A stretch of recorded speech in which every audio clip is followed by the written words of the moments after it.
Dipersembahkan oleh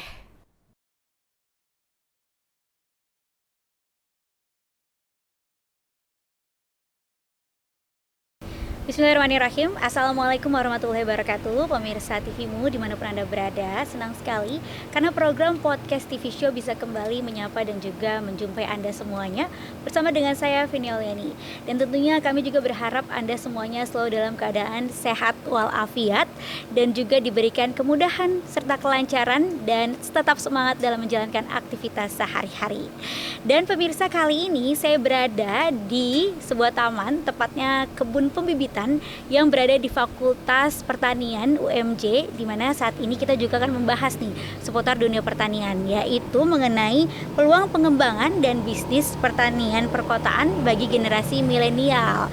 Karena apakah jurusan pertanian ini masih menjadi favorit atau incaran bagi para calon mahasiswa, karena biasanya pertanian ini identik dengan yang kotor-kotor ataupun menjadi petani seperti itu ya. Padahal banyak sekali potensi yang bisa digali dengan memasuki jurusan pertanian tersebut. Untuk itu kita akan membahasnya langsung bersama dengan Ketua Program Studi dari Agroteknologi Fakultas Pertanian UMJ, yaitu Bapak Dr. Ade Sumiyahadi MSI. Langsung saja kita sapa. Assalamualaikum Pak Ade. Waalaikumsalam warahmatullahi wabarakatuh. Apa kabar Pak Ade? Alhamdulillah baik, Mbak, apa kabar? Alhamdulillah baik juga Pak. Segar sekali nih Pak. Ada di sini, senang sekali. Anginnya juga sepoi-sepoi ya. Iya. Dan senang sekali karena bisa merasakan ini kebun pembibitan ya. Ya, kebun Pak pembibitan Ade, ya? tanaman hias. Tanaman hias. Nah, pas banget nih Pak Ade, kita mau berbincang-bincang mengenai peluang nih dari bisnis mengenai pertanian perkotaan ya. Iya. Apa yang bisa dihasilkan, mungkin potensi ekonomi dari berbisnis tanaman-tanaman nih ya. Ataupun biasanya dikenali sekarang dengan istilah urban farming ya, Urban farming, Pak Ade ya. Nah, sebenarnya konsep urban farming itu tuh seperti apa sih Pak Ade? Oke, jadi ini lebih ke definisi mungkin ya. Urban farming atau bahasa kitanya adalah pertanian perkotaan. Itu adalah kegiatan budidaya tanaman atau budidaya pertanian secara luas di wilayah perkotaan. Ya, jadi memang wilayah perkotaan sehingga disebut dengan pertanian perkotaan karena dilakukan di wilayah perkotaan. Kira-kira gitu. Jadi cakupannya sebenarnya lebih luas kalau misalnya kita bicara pertanian, karena pertanian itu bisa definisikan secara luas dan secara sempit. Kalau luasnya itu berarti semua kegiatan pertanian, termasuk di situ ada subsektor tanaman, subsektor peternakan, subsektor perikanan juga masuk ke sana. Tapi kalau kita bicara secara sempit, pertanian itu adalah budidaya tanaman saja. Kalau bicara secara sempit gitu ya. Jadi nanti semua kegiatan pertanian baik itu secara luas maupun secara sempit yang dilakukan di wilayah perkotaan, baik itu pusat kota maupun pinggiran-pinggiran kota gitu ya. Nah, itu disebut dengan pertanian perkotaan atau urban farming. Kira-kira seperti itu. Iya, jadi bisa memanfaatkan tadi lahan-lahan Betul. yang ada di perumahan juga ya. Iya, jadi biasanya target lahan untuk pengembangan pertanian perkotaan itu sendiri biasanya lahan-lahan kosong di sekitar perkotaan, misalnya di antara bangunan-bangunan rumah, bangunan gedung, terus pekarangan rumah, terus kemudian juga bisa di atap rumah atau rooftop. Atap, iya. Ya, kan bisa rooftop farming itu juga ada ya, rooftop farming. Iya. Atau bisa juga dengan memanfaatkan semua bagian atau tekstur dari bangunan, misalnya di tembok itu juga bisa dimanfaatkan sebagai sarana penempatan tanaman. Kita sebut dengan, kalau dalam istilah pertanian perkotaan disebut dengan wall gardening. Wall gardening itu kita penanaman tanaman di wall, dinding-dinding, ya? ditempel-tempel gitu ya. Jadi memang sarananya banyak, mungkin karena keterbatasan lahan yang dimiliki oleh perkotaan itu sendiri. Jadi memanfaatkan sebaik mungkin, seoptimal mungkin keterbatasan lahan yang dimiliki. Kira-kira seperti itu. Baik, jadi tetap walaupun perkotaan ini kan biasanya memang identiknya dengan perumahan padat penduduk ya. Betul. Lahannya jangankan Terbatas. kalau pertanian kan identiknya dengan lahan yang luas. Betul. Gitu. Tapi kita pengen juga nih memanfaatkan, ada celah sedikit pun kita manfaatkan. Betul. Untuk mengembangkan pertanian itu. Dan ternyata tadi pertanian itu tidak hanya seputar tanaman-tanaman saja ya Pak ya. Tadi bisa ada untuk peternakan, bahkan perikanan juga. Nah, ini kita akan bahas juga. Nah, namun sebelumnya mengenai urban farming ini, untuk urban farming ini jadi tanaman apa saja nih yang bisa kita kembangkan seperti itu? Karena tadi kan medianya banyak ya, ada di wall farming, terus ada rooftop juga gitu. Jadi jangan khawatir kalau misalnya rumahnya kecil tapi bisa dikembangkan ke atas gitu ya. Betul. Jadi untuk jenis tanaman sebenarnya hampir semua jenis tanaman bisa dimanfaatkan atau bisa dibudidayakan di wilayah perkotaan. Dari tanaman pangan, biasanya tanaman pangan yang dimanfaatkan tanaman pangan semusim. Misalnya semusim itu sekali tanam, panen, terus kemudian ganti tanaman lagi baru gitu. Itu namanya semusim. Kalau jadi tahunan bisa diganti. Betul.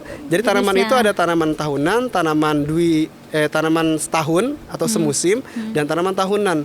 Jadi tanaman semusim itu yang diproduksi sekali, terus kemudian dipanen, terus kemudian diganti tanaman baru. Kalau tahunan itu bisa dipanen. Hemat lahan juga ya? Betul. Ya? Kalau tahunan itu dia hidupnya siklus hidupnya tuh bertahun-tahun. Jadi kita panennya berkali-kali dari tanaman yang sama. Gitu ya. Nah, biasanya memang yang banyak dibudidayakan di pertanian perkotaan itu tanaman semusim tadi, tanaman pangan misalnya kacang-kacangan misalnya gitu, kedelai, edamame gitu ya kan. Di depan juga itu edamame ya. Edamame itu jenis kedelai yang memang dipanen muda, disebut juga dengan tanaman kedelai sayur ya.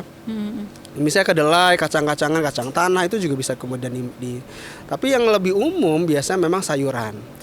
Ya, yang ditanam untuk produksi tanaman pertanian perkotaan ya, sayuran baik itu sayuran daun maupun sayuran buah. Sayuran daun bisa sawi, selada gitu ya, pakcoy gitu. Cabai. Nah, itu sayuran buah namanya. Ya, karena yang dimanfaatkan buahnya. Sayuran buah itu ada tomat, ada cabai, terong, mentimun gitu ya. Itu bisa dimanfaatkan atau bisa dibudidayakan di pertanian perkotaan. Juga tanaman hias. Ini yang kemudian bisa juga dimanfaatkan untuk menghiasi pekarangan rumah misalnya, atau sekedar hobis. Kan hobis sekarang kan zaman pandemi itu banyak ya hobis yang kemudian mendadak beralih.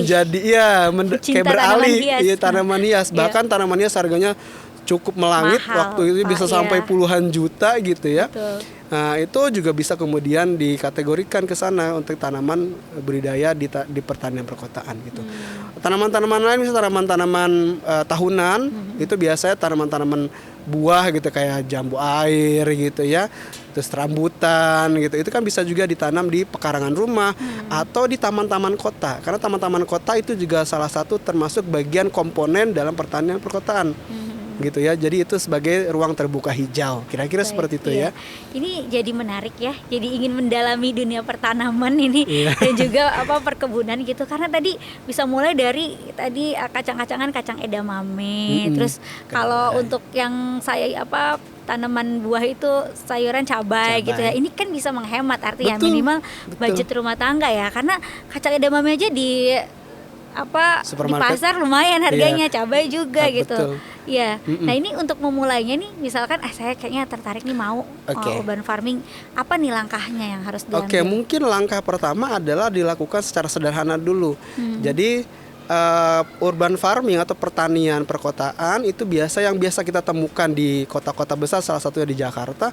Itu memang tipenya ya, skalanya itu biasa skalanya subsisten. Skala subsisten itu adalah skala produksi yang dihasilkannya itu hanya untuk pemenuhan kebutuhan pribadi dan keluarga. Kira-kira gitu ya. Ya misalnya kita nanam cabai, nanam tomat itu ya buat kebutuhan dapur aja gitu, tidak dijual. Itu yang umum dilakukan memang karena kan keterbatasan lahan tadi. Tapi ada juga yang memang skalanya komersil kan. Kalau komersil memang butuh agak luas lahannya gitu ya, dengan teknologi yang mungkin lebih advance gitu ya, sehingga kemudian produktivitasnya memang diupayakan lebih optimal karena kan tujuannya untuk profit gitu ya, dijual jadi profit oriented gitu.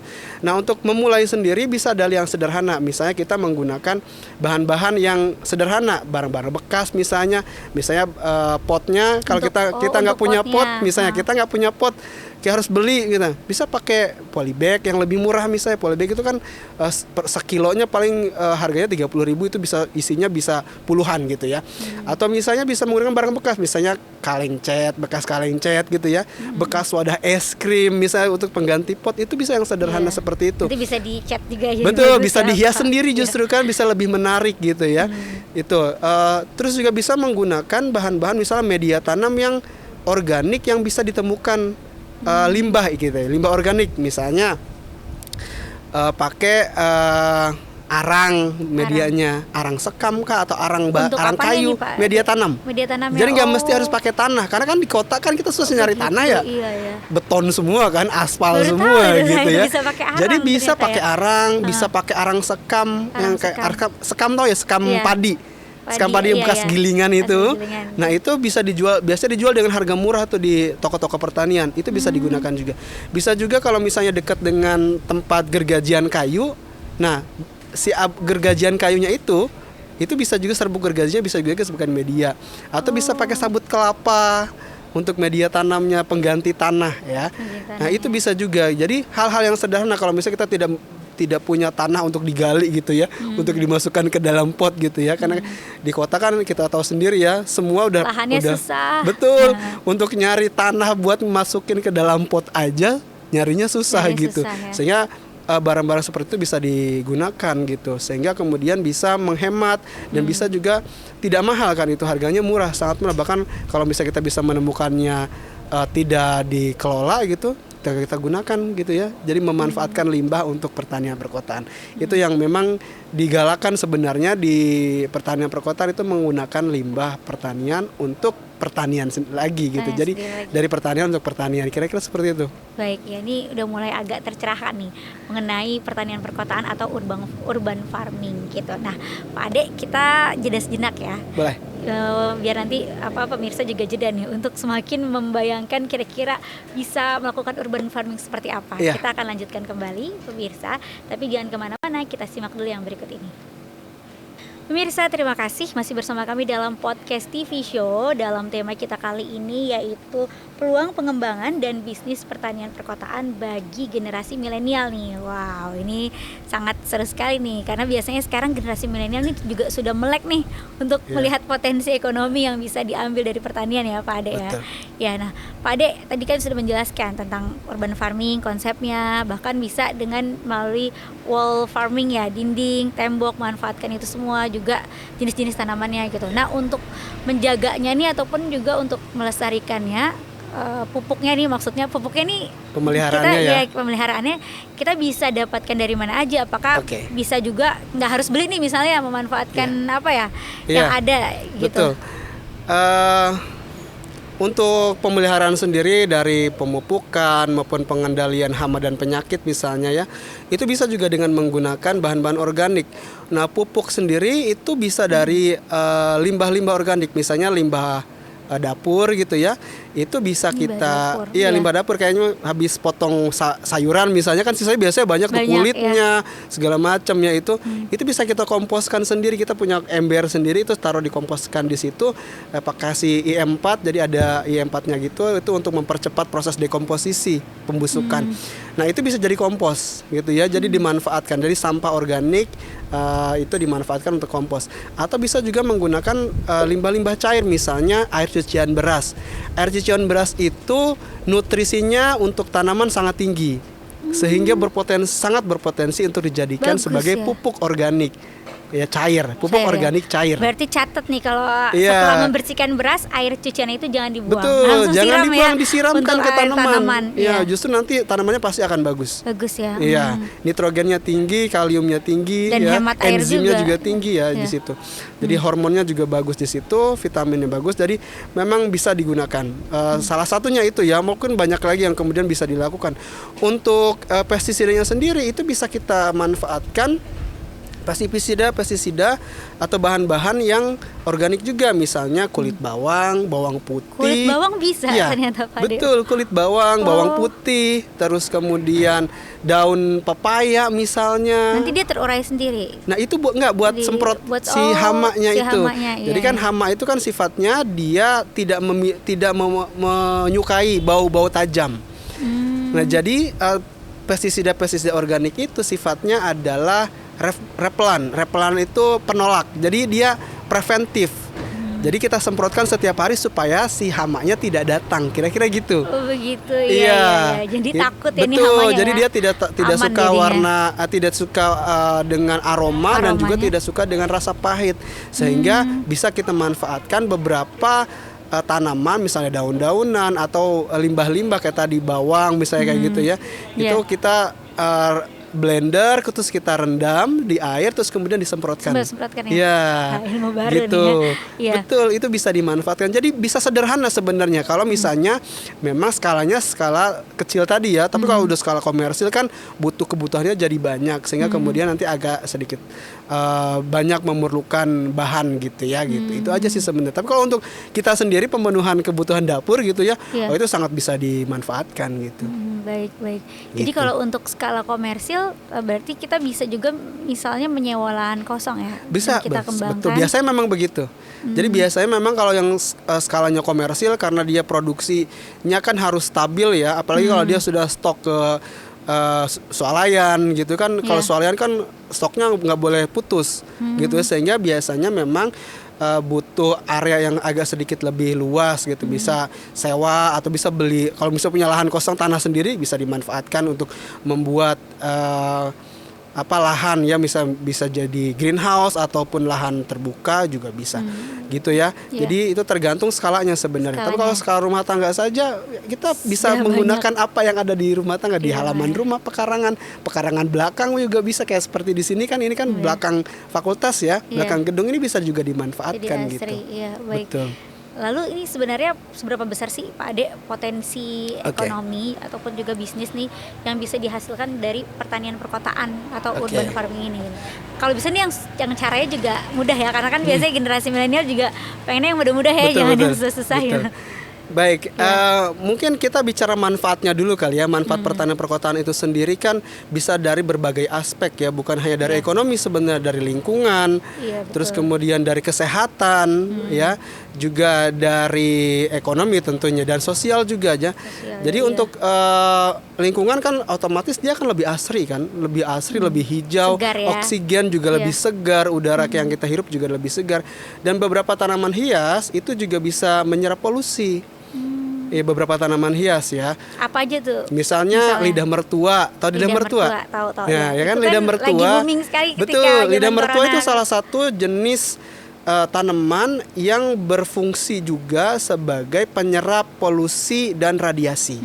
Apalagi sekarang isunya polusi juga Jakarta polusi kan, lagi tinggi. Iya. Betul. Beberapa tanaman yang lain, dan secara umum memang tanaman kan memang membutuhkan atau menghirup karbon dioksida kan untuk proses fotosintesis. Jadi semakin banyak tanaman, maka karbon dioksida yang ada di udara itu akan semakin berkurang, sehingga efek rumah kaca, climate change itu juga semakin berkurang gitu ya. Itu sebagai bentuk mitigasi yang kemudian bisa dilakukan dengan semakin banyaknya tanaman yang ditanam. Termasuk tanaman-tanaman pertanian perkotaan ini itu juga memberikan dampak yang cukup besar, walaupun kita mungkin tidak bisa hitung secara angka gitu ya. Tapi itu bisa kemudian berdampak positif bagi lingkungan. Selain tadi keindahan, estetika ya, kalau dirawat dengan baik estetika juga lebih bagus. Rumah kita menjadi lebih asri gitu ya, lebih teduh gitu kan. Itu dari segi lingkungan. Kalau dari segi kesehatan, apalagi kalau kita misalnya tanaman obat gitu ya, itu kan menjadi obat. Kalau kita sebut itu tanaman obat keluarga gitu, ya? Apotek hidup gitu ya.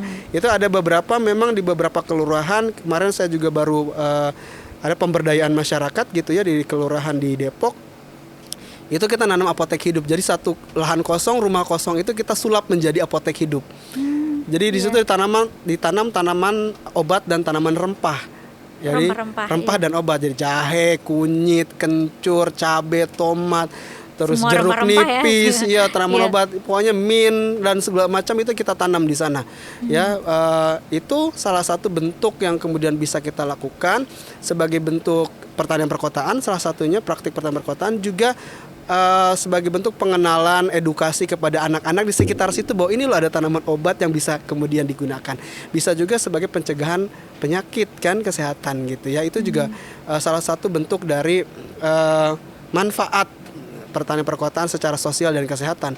Nah, secara ekonomi kita bicara ekonomi, kalau ke skala kecil yang pastinya itu bisa menghemat pengeluaran rumah tangga. Iya. Karena kan kita nanam cabai, nanam tomat, nanam sayur, tinggal metik. Jadi biaya uang belanjanya kira-kira berkurang karena kita nanam sendiri. Kira-kira gitu ya. Iya. Dari segi skala kecilnya gitu ya.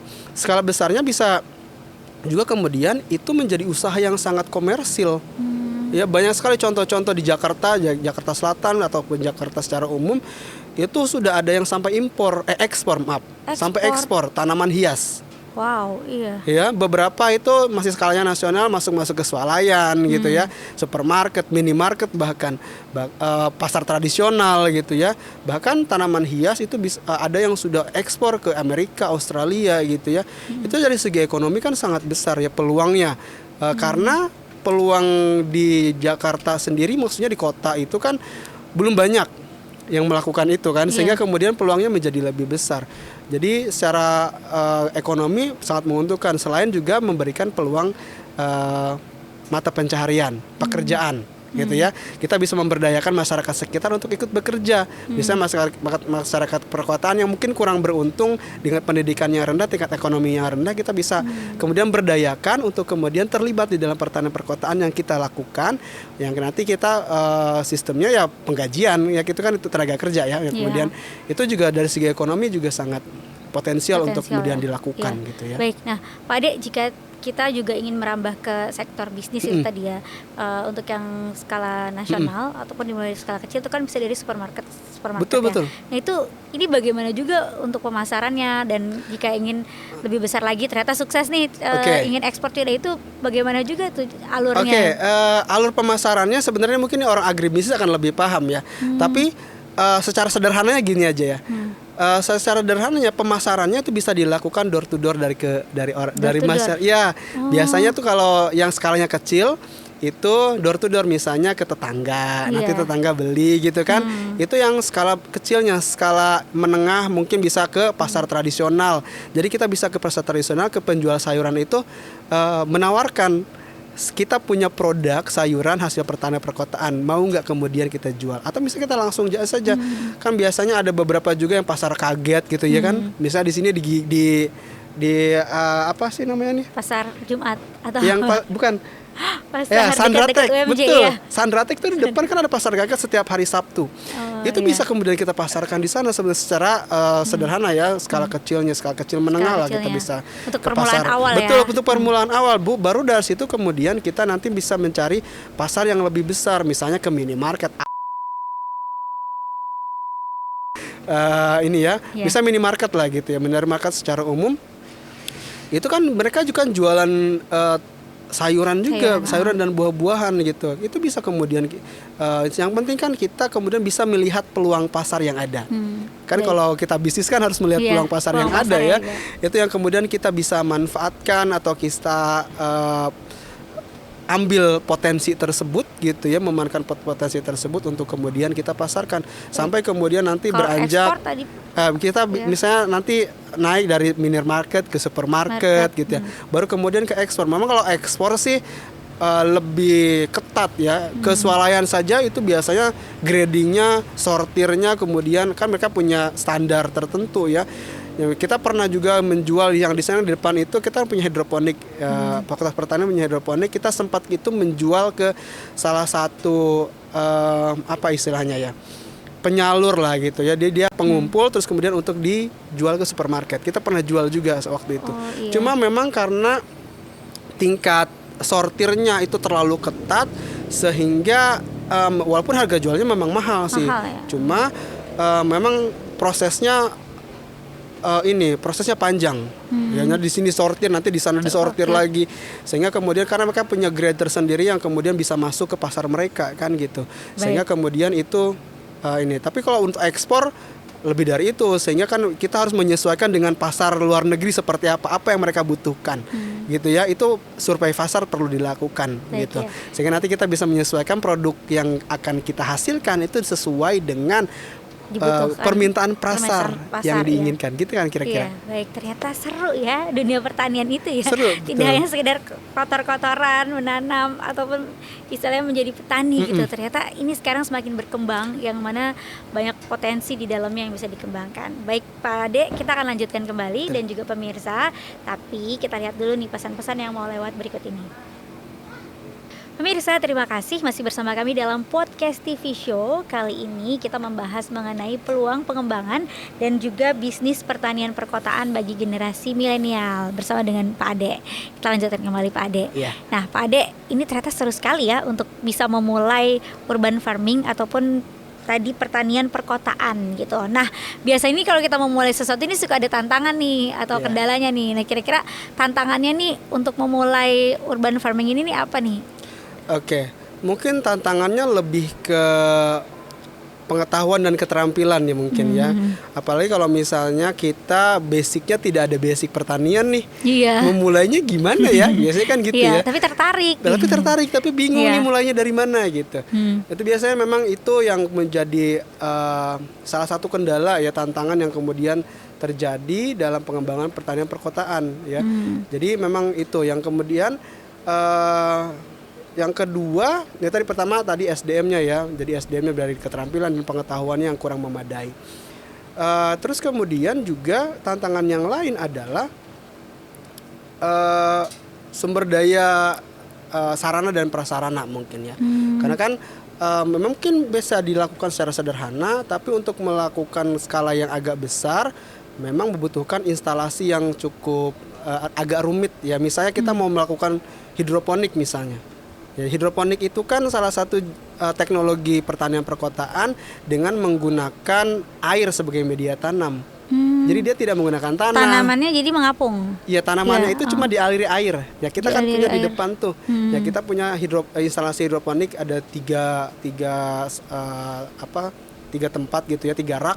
Nah itu menggunakan air, jadi airnya mengalir terus-menerus 24 jam untuk sebagai pengalir nutrisi. Jadi dia sumber nutrisinya dari air itu. Mengalir, jadi dia tidak menggunakan media apapun. Jadi disebutnya dengan soilless culture. Jadi soilless tuh tanpa tanah. Jadi budidaya tanaman tanpa tanah, yaitu disebut hidroponik. Nah itu hidroponik itu memang membutuhkan instalasi yang cukup rumit, sehingga kemudian biasa membutuhkan dana yang lebih besar.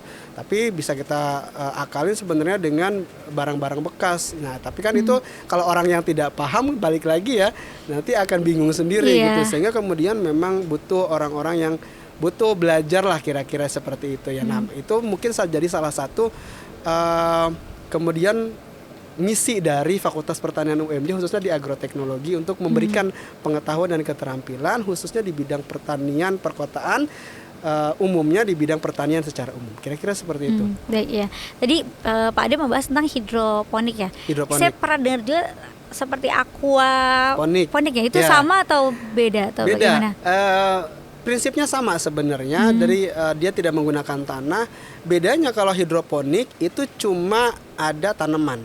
Kalau aquaponik itu sebenarnya gabungan kata dari aquaculture dan hidroponik. Jadi aquaponik. Aquaculture itu adalah budidaya perairan. Budidaya perairan yang dimaksud adalah budidaya ikan, budidaya perikanan ya, ikan, udang, kepiting dan seterusnya lah gitu ya. Peternakan air ya, peternakan perikanan jadi, ya. Sistem kerja dari aquaponik itu adalah bawahnya itu ikan, atasnya tanaman.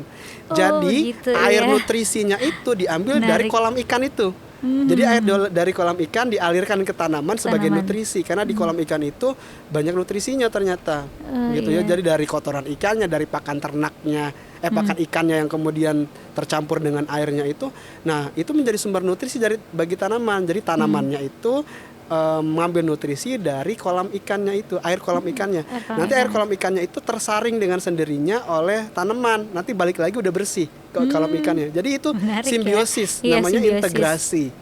Ya, jadi itu termasuk ke dalam pertanian terpadu atau integrated farming.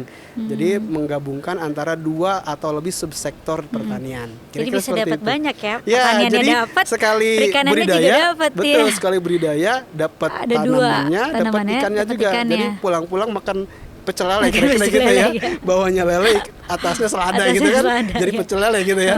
Kira-kira Betul, seperti betul. itu. Seperti itu ya. Baik. Lalu Pak Ade, ini bagaimana juga nih upaya dari UMJ khususnya jurusan tadi agroteknologi ya, betul. untuk bisa nih menunjang nih untuk berkembang milenial melihat juga potensi Oke. dari bisnis pertanian perkotaan ini begitu. Baik, memang visi dari prodi agroteknologi itu adalah menciptakan sumber daya yang ahli di bidang pertanian, khususnya bidang pertanian perkotaan yang tentunya berlandaskan keislaman dan ketakwaan. Kita di UMJ ya. Jadi, itu AIK tidak ya. itu tidak boleh terlewat gitu ya. Iya. Jadi tetap nilai-nilai AIK itu tidak boleh hilang. Nah, jadi bidang pertanian yang kita geluti, yang kita fokuskan memang pertanian perkotaan, sehingga memang kurikulum yang dibentuk itu kurikulum yang bisa mendukung pengembangan pertanian perkotaan. Ya, jadi kita belajar hidroponik, belajar aquaponik, itu kita belajar semua di prodi agroteknologi ini. Iya. Belajar vertikultur, jadi tanaman yang bersusun-susun gitu. Oh, itu iya. itu namanya vertikultur. Wall gardening kita juga belajar, gardening. itu ada mata kuliah tersendiri gitu ya. Kita juga belajar bagaimana kemudian bisnis pertanian perkotaan itu bisa Jadi berlangsung. untuk bisnisnya juga Ya, diajarkan walaupun ya. itu akan dibahas secara khusus di agribisnis, prodi agribisnis, tapi kita juga masih kita juga mendapatkan mata kuliah terkait dengan agribisnisnya, walaupun itu tidak secara mendalam ya, tapi istilahnya kita masih bisa kemudian memberikan insight terkait dengan bisnis pertanian di perkotaan itu seperti apa. Kira-kira seperti itu. seperti Jadi itu ya. mulai kita kalau agroteknologi memang fokusnya di hulu. Hulu itu bagian produksi, kira-kira gitu ya.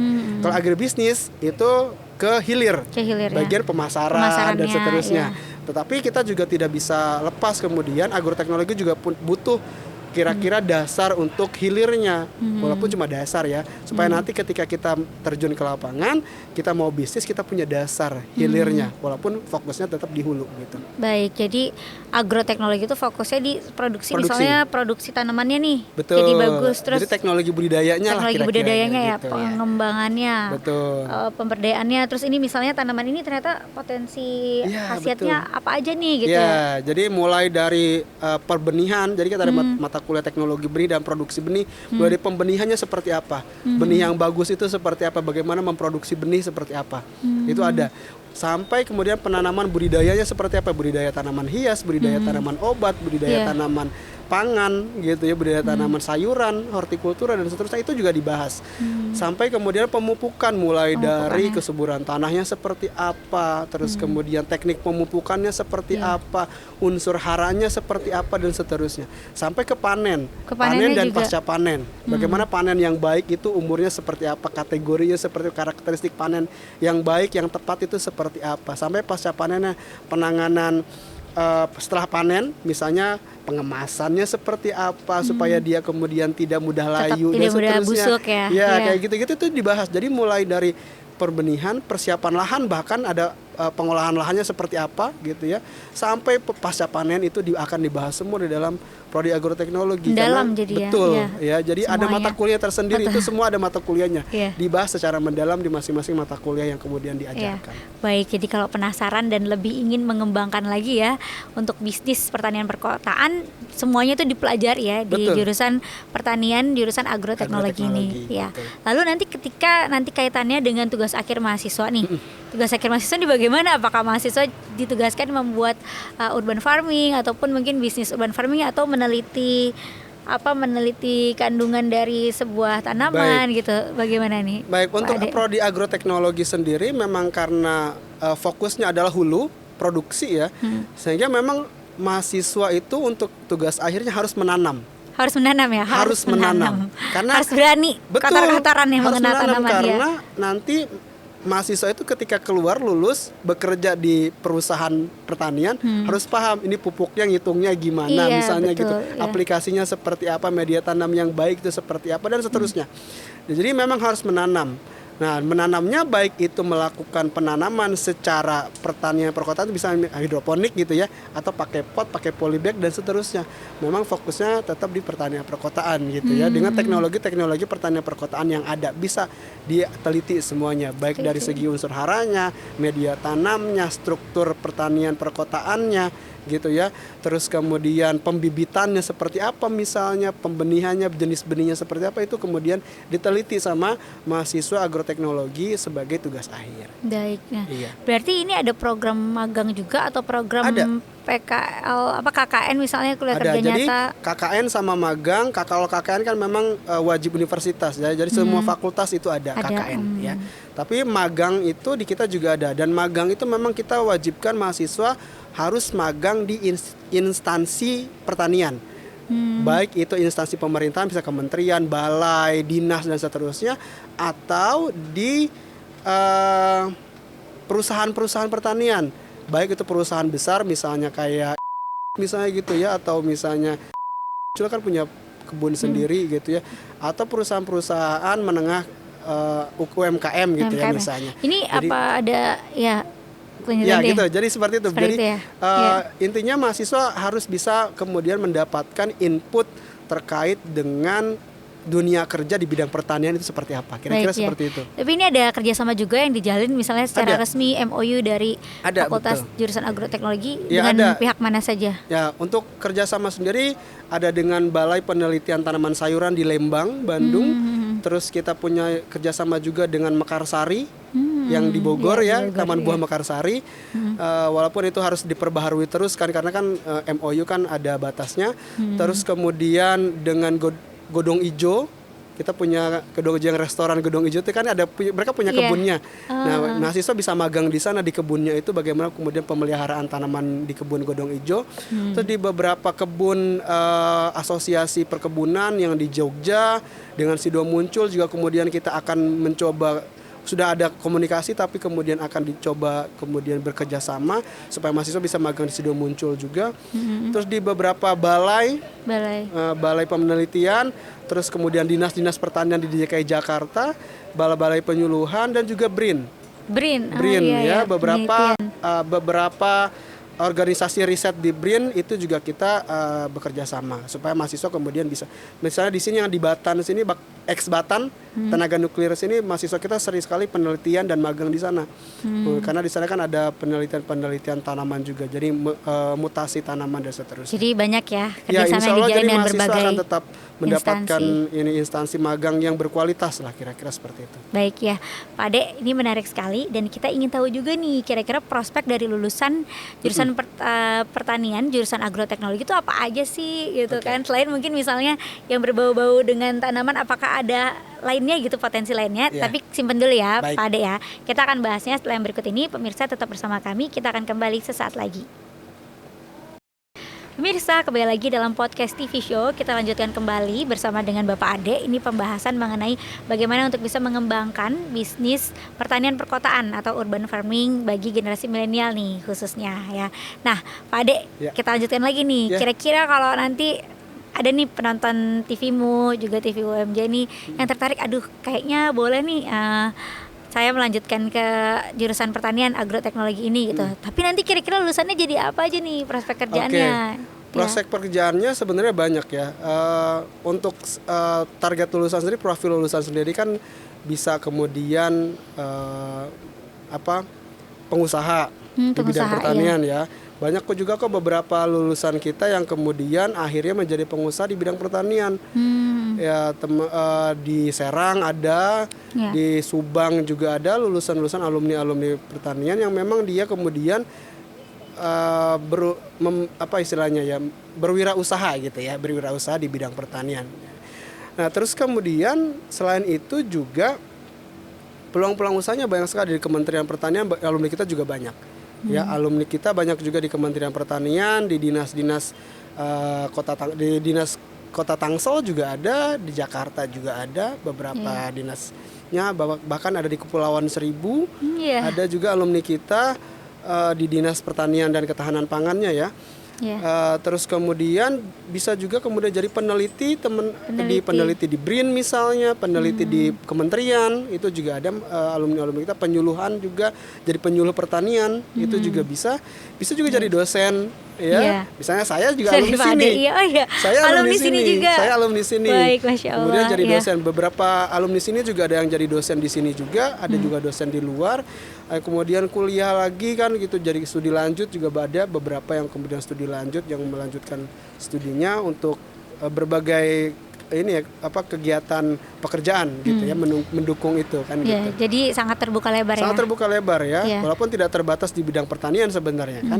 Pekerja mah kalau rezeki kan tidak harus mesti di satu bidang Satu tertentu, linear, tapi kan iya. kita maunya memang alumni pertanian harus bisa kemudian Mempraktekkan berkancah di ilmunya. bidang pertanian. Karena kalau bukan alumni Fakultas Pertanian, siapa lagi yang Siapa kemudian lagi? akan meneruskan bidang pertanian ini? Kira-kira Iya. kan seperti itu ya. Betul sekali Betul. ya. Nah Pak Ade, untuk dosen-dosen ini bagaimana? Dari kalangan mana saja nih dosen-dosen Oke, yang kalau mengajar? dosen-dosennya sih alhamdulillah di agroteknologi sendiri dosennya sudah S3, hampir rata-rata sudah S3 semua. Mungkin Yeah. ada beberapa sebagian yang masih S2 ya. Jadi sebagian besarnya mungkin dari kita kan punya dosen 12 orang. Dari 12 orang itu 50%-nya sudah S3. Ya, jadi kalau dari segi kualitas insya Allah kita punya sumber daya manusia dari tenaga pengajar yang ahli di bidangnya, yang kemudian bisa memberikan kiprah yang besar, pengetahuan yang besar bagi kemajuan pertanian Indonesia. Kira-kira seperti itu. Iya, baik.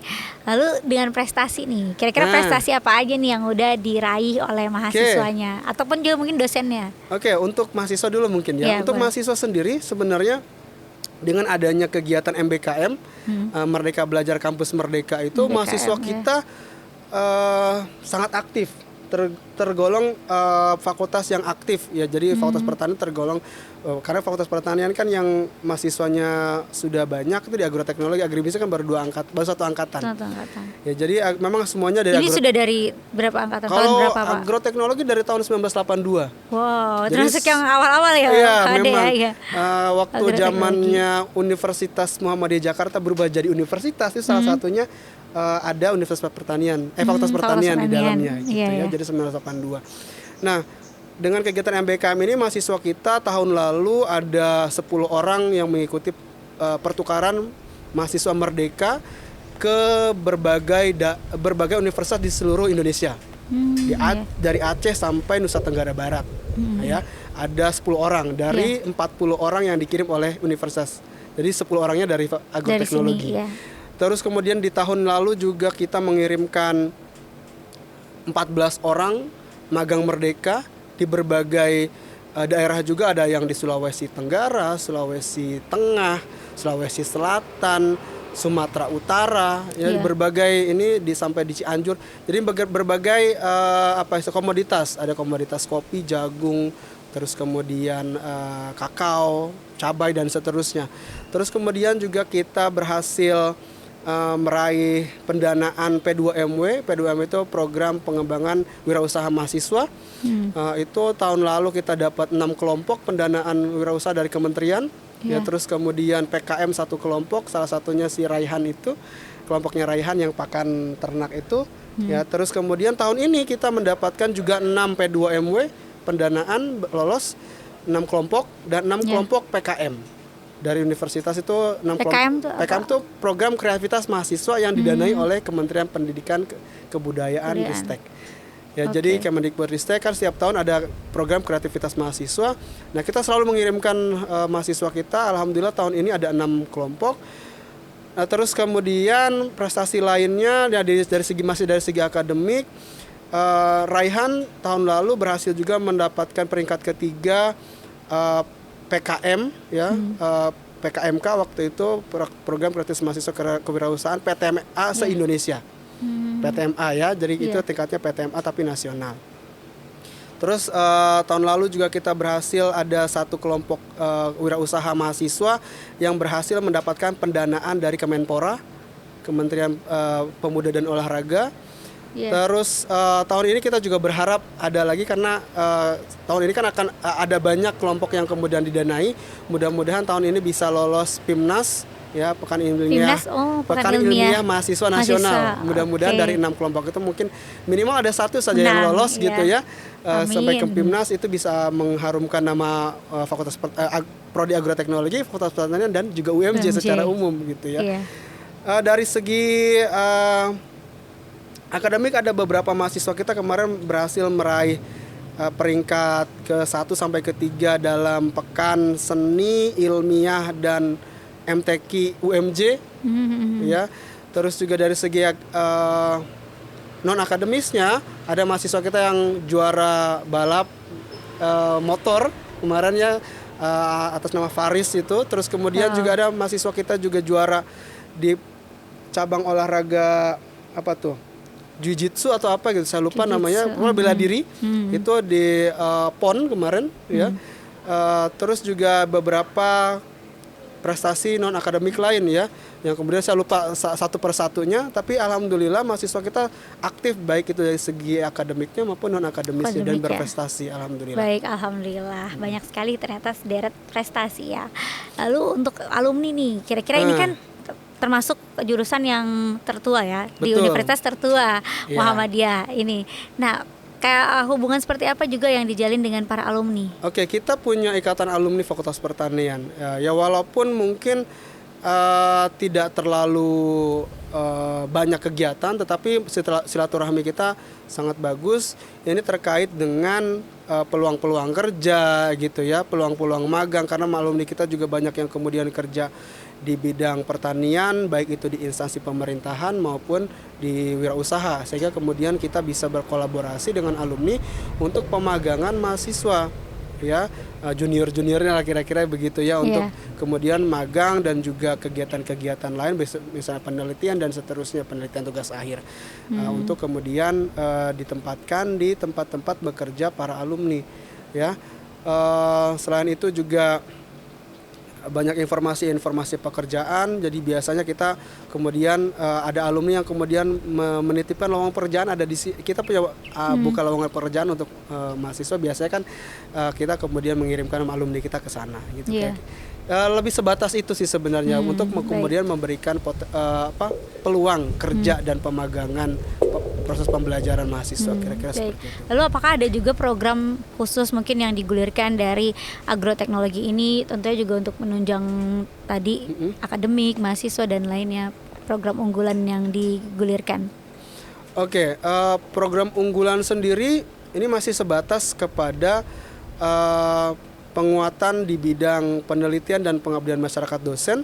Jadi kita sebisa mungkin kemudian penelitian dan pengabdian masyarakat dosen itu melibatkan mahasiswa. Jadi mahasiswa itu punya wawasan yang lebih selain dari perkuliahan dan praktikum yang mereka lakukan. Mereka juga terlibat dalam penelitian dan pengabdian masyarakat dosen. Jadi dilibatkan langsung bagaimana kemudian mahasiswa itu bisa belajar juga di sana bagaimana meneliti tanaman seperti apa, bagaimana community service yang dilakukan dalam bidang pertanian itu seperti apa gitu ya, supaya mahasiswa tuh punya wawasan yang kemudian lebih terkait dengan bidang yang mereka tekuni sekarang gitu. Yang lainnya mungkin kita masih terbatas kepada penelitian-penelitian dosen untuk menciptakan beberapa teknologi dan varietas baru untuk pengembangan pertanian perkotaan. Kira-kira seperti itu. Ya, baik. Lalu ini juga yang tidak boleh ketinggalan, fasilitas seperti apa aja sih yang ada di jurusan agroteknologi ini? Oke, fasilitasnya kita punya aula, ruang kelas pastinya ya. Karena kuliah kita pasti punya ruang kelas, punya aula, punya gedung sendiri yang nanti pastinya kita punya gedung sendiri, yang kemudian juga punya gedung serbaguna yang punya UMJ yang bisa dimanfaatkan secara luas. Tapi di fakultas sendiri kita punya gedung, punya aula, punya kebun percobaan dan kebun penelitian mahasiswa dan dosen. Terus kemudian jadi bisa langsung meneliti betul, punya kebun hidroponik, itu juga digunakan untuk produksi ya, dan juga untuk penelitian. Terus kemudian kita punya di sini ada kebun pembibitan tanaman hias. Dan ini juga digunakan untuk pembibitan tanaman hias dan juga untuk nursery, perawatan ya, perawatan tanaman hias. Yang walaupun ini skalanya bukan skala komersil, ya, skalanya adalah skala untuk pembelajaran, ya, pembelajaran mahasiswa bagaimana kemudian melakukan pembibitan tanaman hias. Sarana-sarana lain, saya rasa sarana lain sama saja dengan sarana yang dimiliki oleh UMJ secara umum. Kita punya lab, kita punya lab, kita punya lab. Lab terpadu, itu di situ ada lab tanah, lab bioteknologi, lab kultur jaringan, lab mikrobiologi, terus juga lab itu macam-macam lab.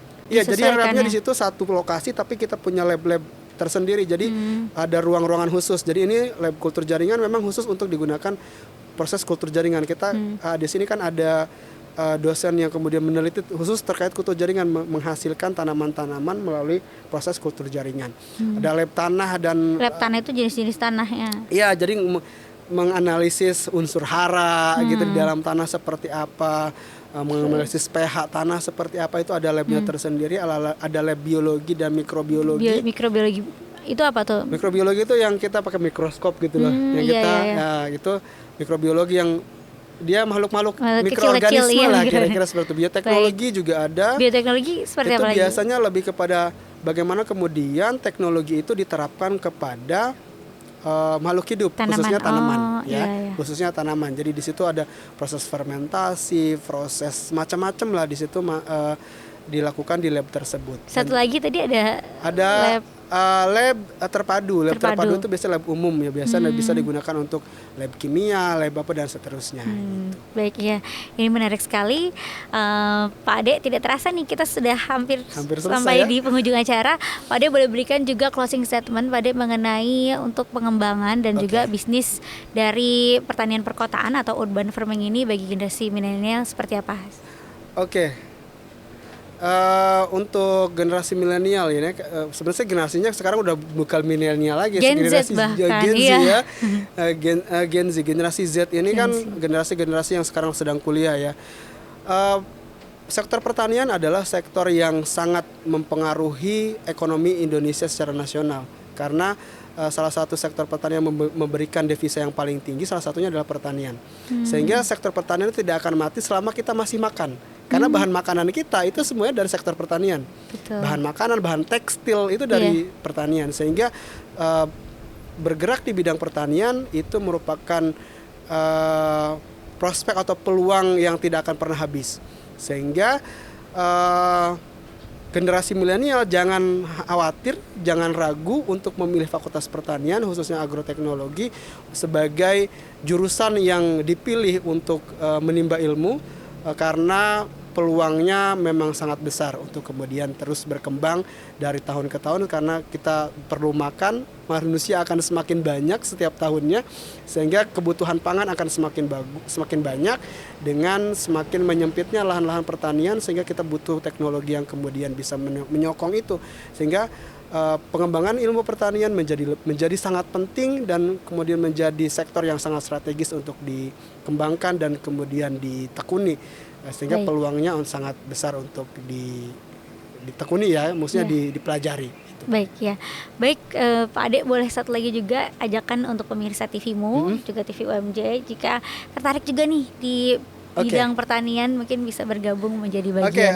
Untuk teman-teman yang masih bingung nih, kira-kira mau ngambil jurusan apa kira-kira kuliahnya, ya, silakan masuk, datang ke Fakultas Pertanian, ngobrol langsung. Kalau bisa ngobrol langsung kan biasanya nanti bisa tercerahkan gitu kira-kira, ya. Jadi Fakultas Pertanian kita punya 2 jurusan, 2 program studi, agroteknologi dan agribisnis. Kita tidak akan memisahkan agroteknologi dan agribisnis, mau pilih yang mana terserah. Yang penting itu di bidang pertanian, karena bidang pertanian tadi adalah bidang yang sangat strategis untuk kemudian dikembangkan, ya. Sehingga silakan kita tunggu teman-teman di Fakultas Pertanian UMJ, khususnya di program studi agroteknologi, untuk sama-sama kita kemudian mengembangkan potensi pertanian di Indonesia untuk ketahanan pangan nasional Indonesia, kira-kira seperti itu. Baik, terima kasih Pak Ade Ya, atas sama-sama. pencerahannya tadi dan juga sharing-sharing informasinya Iya, seputar dunia sama-sama. pertanian. Mudah-mudahan bisa khususnya. bermanfaat. Amin, amin. Ya, bermanfaat ini insya Allah. Apalagi Insya kita jadi tahu nih seputar dunia pertanian perkotaan atau Iya. urban farming itu tadi. Sekali lagi terima kasih Pak Ade. Sama-sama, Sukses selalu. Mbak. Ya. Terima kasih. Dan juga pemirsa TVmu, tidak terasa kita sudah sampai di penghujung acara. Waktunya kita pamit ini pemirsa. Saya Vini Auliani juga bersama dengan Bapak Ade serta seluruh kerabat kerja yang bertugas. Kami mohon pamit undur diri dulu. Jangan lupa untuk saksikan selalu yaitu podcast TV show hanya di TVmu, TV Muhammadiyah. Nasrul minal wafatun qarib wa basirul mukminin. Wassalamualaikum warahmatullahi wabarakatuh. Waalaikumsalam warahmatullahi wabarakatuh.